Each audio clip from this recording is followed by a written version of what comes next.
Hola, doctor Bolaños, ¿cómo está? Muy buenas tardes, todo muy bien, gracias a Dios. ¿Usted está bien?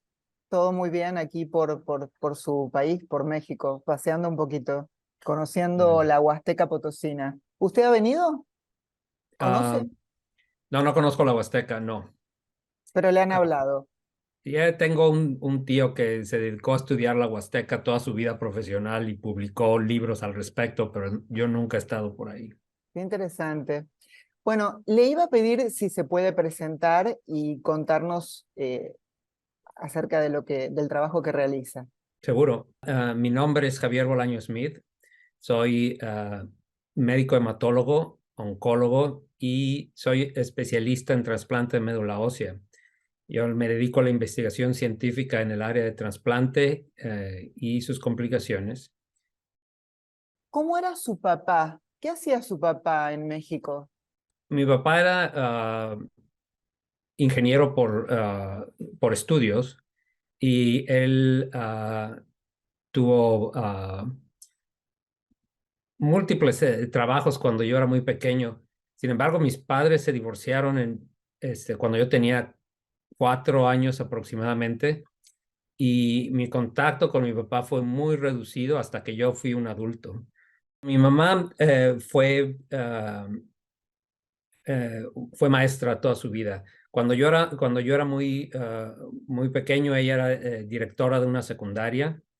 Ah, y su área de especialidad es literatura hispanoamericana. Pudo expander a dar clases en la universidad. Entonces, ella toda su vida fue enseñanza. Era extraordinariamente, bueno, sigue siendo, afecta a la lectura y creo que es algo que inculcó en nosotros. Toda su vida ella trabajó para mantener a sus hijos. Es cierto que contábamos con un gran apoyo por parte de nuestros abuelos, pero mi mamá nos sacó adelante a todos nosotros. ¿Cuáles eran tus sueños como niño? ¿Qué soñabas? ¿Qué querías Ah, ser? Cuando yo era muy pequeño, tenía la esperanza de poder ser historiador. Ah, y en algún momento tuve la esperanza de ser abogado, pero cuando entré al bachillerato, todos los estudiantes teníamos que desarrollar ciertas horas de servicio social y una de las opciones que había era la incorporación en un grupo de rescate. Entonces, la idea de aprender primeros auxilios y de ayudar a la gente se me hizo interesante y me metí al grupo de rescate y eso totalmente cambió mi perspectiva de lo que iba a ser el futuro, porque fue lo que me derivó al estudio de la medicina. Los médicos tenemos conflictos de identificación. No conozco a un solo médico que no se defina a sí mismo primero como médico y después lo que sea. No sé yo que eso ocurra en otras profesiones, probablemente sí, pero si a un médico le pregunto, "Bueno, ¿tú quién eres?" Va a decir, oh, yo soy cardiólogo, yo soy cirujano, y después va a decir, y también probablemente soy papá o amigo, ¿no? Pero lo primero es, los médicos somos muy médicos y después es lo demás. ¿Y cómo fue esos primeros años en Estados Unidos, en Texas? O sea, ¿cuál fue la experiencia? Además, como migrante, ¿no? O sea, venir aquí, o sea, ¿qué era lo que tú vivías en esa época? ¿Estamos hablando del 99? Mi esposa y yo nos casamos literalmente un mes antes de mudarnos a los Estados Unidos. Así que nosotros llegamos a los Estados Unidos con 2 maletas y nada más.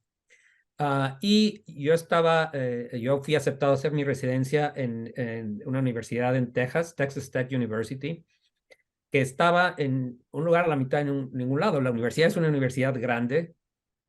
El hospital era un hospital bastante interesante, pero era una ciudad universitaria en lo que el pueblo lo único que había en la universidad. Y eso es eh, ahora ya entiendo, eso es algo muy común en los Estados Unidos, en los que hay ciudades pequeñas que se desarrollan a través de la universidad. Pero cuando yo llegué ahí sin tener ese antecedente necesariamente en la cabeza, llegué a una comunidad que era la universidad y granjeros. Ah, y también fue una muy buena experiencia porque Cuando yo llegué a Texas, siempre he dicho que la razón por la cual yo fui aceptado en ese programa era porque yo hablaba español. Había una gran cantidad de trabajadores en las granjas que hablaban español, que acabaron siendo pacientes míos. Y a la fecha siempre he pensado que cuando un paciente llega y me ve y me oye hablar en español, si son hispanos, siempre se sienten mucho mejor. Perfecto. ¿Por qué te dedicas a la oncología o te especializas en oncología? ¿Y en qué estadio estaba la enfermedad de cáncer en los 90? Oh. Cuando yo estaba estudiando medicina en Monterrey, llevábamos una materia que se llamaba patología. Y cuando yo empecé a estudiar patología, que es básicamente, literalmente, es el estudio de la enfermedad, qué es lo que significa estar enfermo, qué cambios ocurren en el cuerpo cuando uno se enferma. Yo estuve inmediatamente atraído a los tumores. Probablemente desde que empecé a estudiar patología, yo dije, oncología es una cosa que quiero yo considerar como especialidad. Cuando ya empecé a hacer mi residencia de medicina interna en Texas, yo tenía tres opciones. Una era oncología, la otra era gastroenterología, porque durante la carrera de medicina me vi envuelto en una serie de investigaciones sobre enfermedades hepáticas y tuve un breve flirteo con la endocrinología, que es el estudio de hormonas. Sin embargo, en Texas tuve un maestro de oncología que era extraordinario, el doctor Cobos, y tuve la oportunidad de trabajar mucho con él. Además de ser oncólogo y hematólogo, él estaba a cargo de la unidad de trasplante de médula ósea en la universidad y me tomó literalmente bajo sus alas y me impulsó a esto. El cáncer en los años 90, comparado con lo que es hoy, era la edad de piedra. Esto es antes de que se desarrollaran tratamientos como, o estaban empezando a desarrollarse anticuerpos monoclonales, no existían terapias de diana, era básicamente todo quimioterapia clásica. Los trasplantes de médula ósea que se hacían en los años 90 eran extraordinariamente agresivos. Uh, Todavía estábamos haciendo trasplantes de médula ósea para pacientes con cáncer de mama, que eso es algo que ya en la actualidad no se utiliza. Entonces, la revolución en la oncología durante las últimas 3 décadas ha sido fenomenal.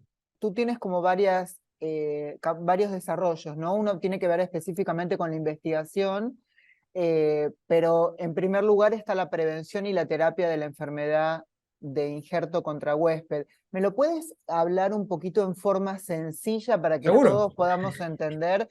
Cuando yo dejé Texas y me vine a Maryland, mi primer parada fue en la Universidad de Maryland, donde yo me entrené como hemato-oncólogo por 3 años. Y durante mi entrenamiento como hemato-oncólogo en la Universidad de Maryland, uh, también estuve expuesto a un servicio muy activo de trasplante de médula ósea, que definitivamente me llamó la atención. Pero el servicio de médula ósea en ese momento en la Universidad de Maryland estaba muy concentrado en una enfermedad en particular, el mieloma múltiple. Entonces, cuando yo acabé mi entrenamiento como hemato-oncólogo, pensé que me tenía que exponer un poquito más a trasplante para otras indicaciones y otros módulos de trasplante. Así que estuve un año como becario en el servicio de trasplante de la Universidad de Johns Hopkins. Y ahí fue donde tuve la oportunidad de trabajar con una persona extraordinaria, pero impresionante, la doctora Georgia Vogelsang, que en esa época era la autoridad mundial sobre la enfermedad de injerto contra huésped. Ella me tomó de nuevo bajo sus alas y me involucró en una serie de estudios para tratamiento, pero en ese momento en Hopkins se estaba empezando a desarrollar un modelo experimental para trasplantes no compatibles. Um, y ahí es donde todo el sistema de la enfermedad de injerto contra huésped viene.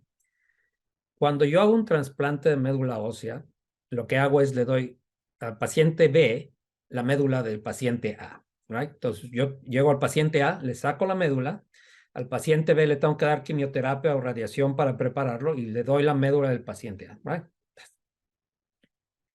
La médula ósea, el trasplante de médula ósea va a esencialmente pasar dos factores del paciente A al paciente B. Va a pasar los órganos formadores de sangre. Este paciente va a empezar a hacer sangre igual que la que tenía el donador.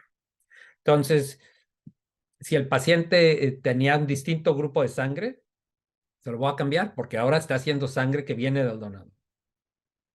Por ejemplo, eso es algo que siempre a los pacientes les sorprende mucho. Oh, mi tipo de sangre va a cambiar. Y yo, sí, porque si el paciente A tiene sangre A positiva y el receptor tiene sangre O, en el momento en el que empieza a hacer sangre con la médula de A, va a empezar a hacer sangre A positiva. Pero la otra cosa que yo cambio o que le paso al recipiente es el sistema inmunológico del donante. Y el sistema inmunológico tiene una función únicamente, que es reconocer y atacar todo lo que no es uno mismo.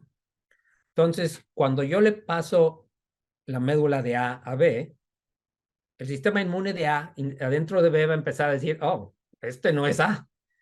Y entonces en el momento que reconoce que ya no está dentro del dueño original, va a dar una señal de alarma y va a atacar al recipiente.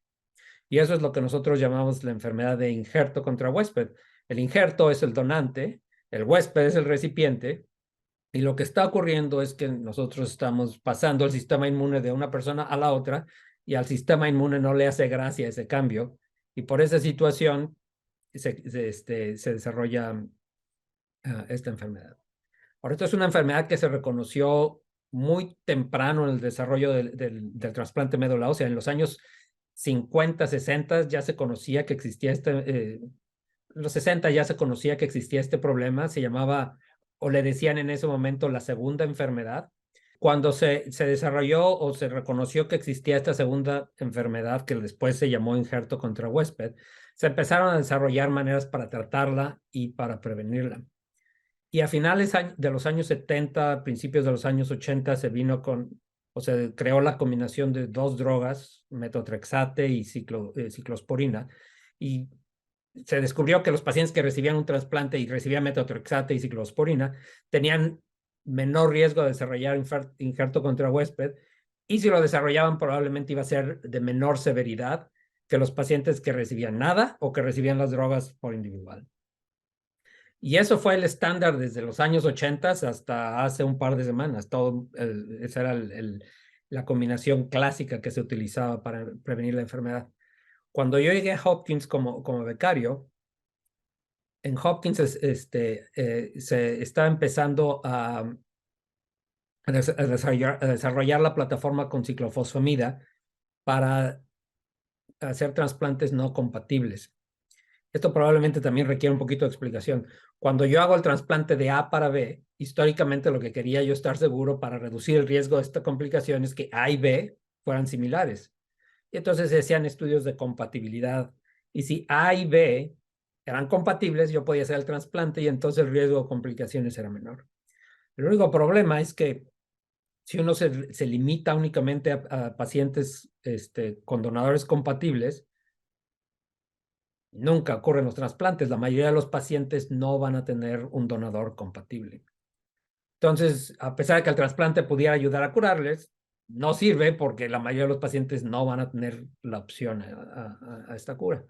Entonces, lo que hicimos durante la siguiente década fue desarrollar esta plataforma que nos permitía trasplantar a los pacientes utilizando como donantes al papá, al hermano o al hijo que no eran compatibles y poder hacer el trasplante. Y los primeros resultados de esta plataforma las publicamos en el 2008 y fueron un parteaguas en el trasplante de médula ósea, porque a partir de entonces se demostró que uno podía hacer trasplantes de manera segura, efectiva, y voy a decir seguro y efectivo entre comillas, porque mucho más seguro de lo que antes era, sin sin necesidad de un donador compatible. A partir de ese momento yo tomé como una de mis mayores líneas de trabajo el desarrollar al máximo este tipo de plataforma para utilizarla en pacientes bajo diversas condiciones, para trasplante de enfermedades que no fueran cancerosas. Desarrollamos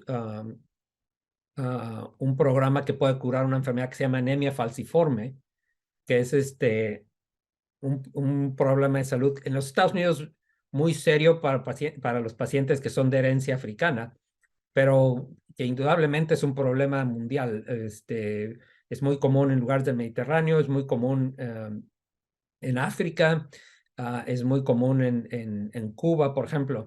Entonces, desarrollamos una plataforma para poder trasplantar pacientes con anemia falciforme que no tuvieran donantes compatibles y prácticamente conseguimos donadores para el 95% de los pacientes. Antes de eso, la probabilidad de conseguir un donante era de aproximadamente el 10%.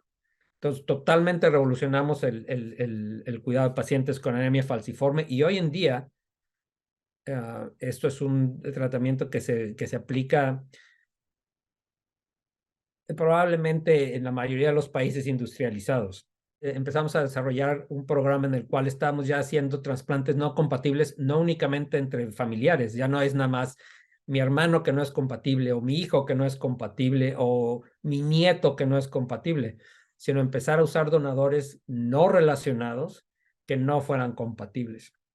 Durante los últimos 10 años de mi vida, aproximadamente, uno de los proyectos que yo tomé muy a pecho fue el desarrollo de esta plataforma usando ciclofosfamida para ver si era superior al clásico metotrexate con ciclosporina, que era lo que se creó en los años 80, 70, que hablamos hace un momento.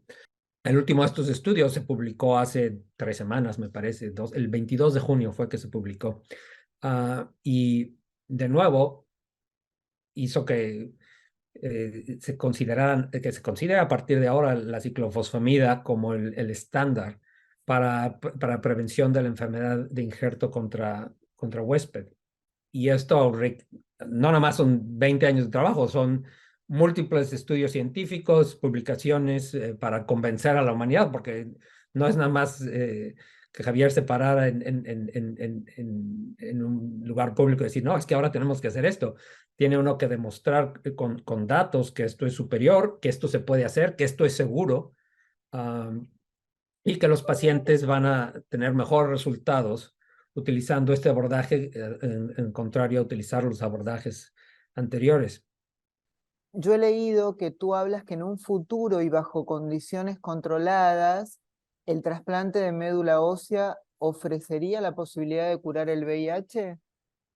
Si uno tiene un paciente que es VIH positivo y se consigue un donante que sea naturalmente inmune a la infección, ya es muy probable que se pueda curar. Y hoy en día, como ya no se requiere que el donante sea particularmente compatible, la probabilidad de conseguir este donante es más elevado y hay estudios que se están desarrollando de momento para ver si esto se pueda convertir en una cuestión de curar pacientes de manera eficiente. En principio te quería preguntar, ¿qué diferencia existe entre la cura del cáncer y la remisión total de la enfermedad? Seguro. La remisión quiere decir que no encuentro señales del cáncer. Entonces llega un paciente que tiene un tumor, lo trato y el tumor desaparece. Hago radiografías, hago biopsias, no hay nada que encuentre yo. Ese paciente está en remisión. Cura es un término muy difícil de aplicar, pero quiere decir que obviamente que el tumor se fue y nunca va a regresar. Yo les digo a mis pacientes que la única manera de saber que un paciente está realmente curado es si se muere de otra cosa y el cáncer no había regresado. Existe gente que cree que si uno está en remisión por 5 años ya está curado. No es cierto. El cáncer no carga un calendario en la bolsa para saber, oh, ya son 5 años, ya no puedo volver. Existen algunos casos de recaídas muy tardías, pero la diferencia básica es, para uno curarse, uno tiene que estar en remisión. Esto es, no evidencia de cáncer. Pero decirle a un paciente que él o ella está curado es extraordinariamente difícil porque uno nunca sabe. ¿Cómo pueden las células cancerígenas de un órgano desaparecer de eso? Porque lo quitas, suponte tú un cáncer de seno, quitas el seno, ya no hay más células cancerígenas, y aparecer luego, en otro suponte, lado. un cáncer en el hígado, pero con células de seno. Ya. Lo que ocurre es que los tumores tienen la capacidad de viajar desde muy temprano en el desarrollo de la enfermedad. Entonces, dependiendo del tipo de tumor, se van a diseminar ya sea por vía sanguínea, por vía linfática, cualquier línea que usen. Entonces, cuando un paciente, por ejemplo, el ejemplo que usted pone de que tiene cáncer de mama, le hacen todos los estudios, no encuentran nada más que el de mama, van, le quitan el tumor. Lo que ocurre en ese caso es que el tumor ya está viajando. Lo que pasa es que la capacidad de detección que tenemos para encontrar que el tumor ya estaba diseminado es muy mala. Entonces, no fue que el tumor se curara y regresara, siempre estuvo ahí, lo que pasa es que no lo podíamos detectar. ¿En qué porcentaje influye el factor genético hereditario para desarrollar el cáncer? Existen síndromes familiares en el cual los pacientes van a heredar literalmente el riesgo de desarrollar cáncer a los hijos.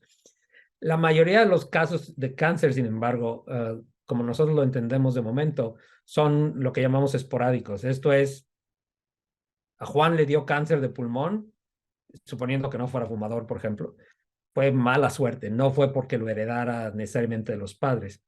Pero hay algunos tumores, por ejemplo, hay unos cánceres de colon en particular, que son el ejemplo clásico de enfermedades familiares en los cuales eh, si el papá tuvo cáncer de colon y tiene cierto maquillaje genético, muy probablemente lo heredó a los niños o a los nietos y entonces eso ya corre en la familia.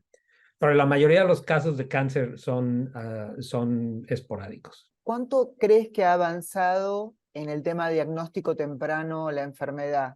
En los últimos años se está desarrollando una situación que se llama biopsia líquida, con el cual con muestras de sangre, en lugar de ir y sacar un pedazo de tejido, se puede llegar a detección de tumores. Y estamos desarrollando estudios genéticos más sofisticados para la uh, caracterización más completa de ciertos tumores.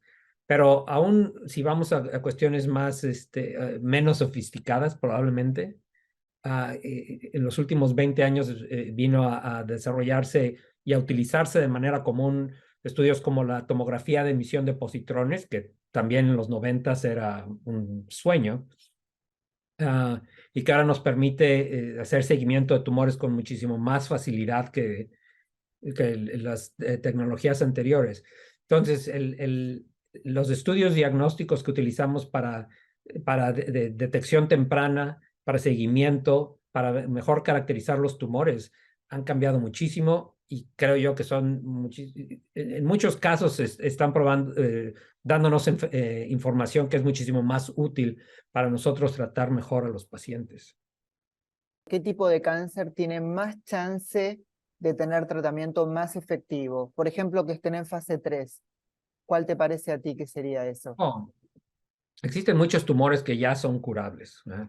Entonces, el cáncer de testículo, que es relativamente frecuente, cuando digo relativamente frecuente, sigue siendo poco común en hombres jóvenes, es curable. Existen varios tipos de linfoma que son curables.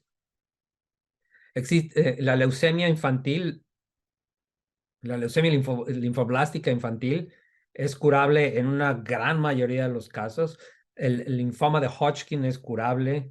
Uh, en realidad hay muchos tumores que son curables. Lo que ocurre es que cáncer en general tiene un departamento de relaciones públicas muy malo y la gente piensa que todos los cánceres son terminales. Pero existen muchos tumores que son curables. Uh, y es cierto que no todos o no en todos los estadios. Entonces, por ejemplo, el cáncer de mama puede ser curable si se detecta a tiempo. El cáncer cervicouterino puede ser curable si se detecta a tiempo. aun cuando ya la información parece ser que la vacuna contra el virus de papiloma humano está reduciendo las tasas de cáncer cervicouterino dramáticamente, pero sigue siendo curable si se detecta a tiempo. El cáncer de colon puede ser curable si se detecta a tiempo.